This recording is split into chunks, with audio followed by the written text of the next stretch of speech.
I got a call from dispatch. There was a woman on the phone who was frantic.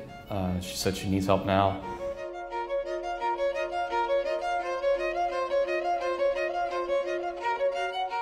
As I turned onto the street, I see a black man standing outside of his car, and I tell him, I said, well, we got a call about a domestic out here. You want to tell me what's going on? And he says, no, man, I don't want to talk.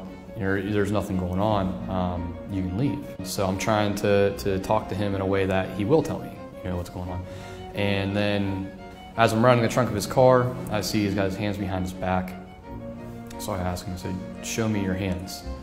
And he's backing away from me, and he says, no, man, I can't do that. And I see a silver pistol in his right hand. So I draw my weapon, and I tell him, drop the gun, drop the gun. He says, no, man, I don't want to do that, just shoot me. And I said, I'm not going to shoot you, brother, just put the gun down. We hear over and over again about police shootings across this country. What makes this situation different, what makes this case different, is that our client, Officer Stephen Mader, tried to do the right thing. In my mind, I'm thinking, why is this happening this way? And then once he says, just shoot me, it's kind of like a click in your head, like he's being suicidal.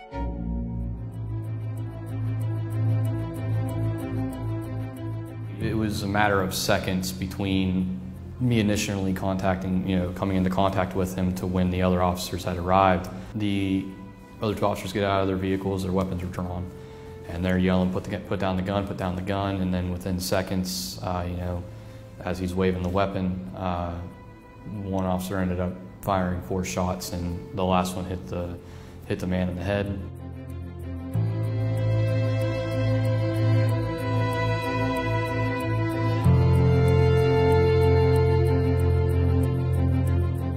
He did exactly what we want police officers to do. He attempted to de-escalate the situation.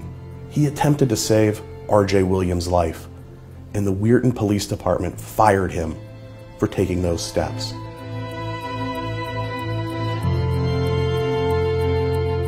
Officer Mader had received extensive training on de-escalation and dealing with people who are suicidal through his time in the U.S. military. He was a Marine in Afghanistan, and he's a military police officer in the National Guard. So he knew how to handle that tense situation when it arrived.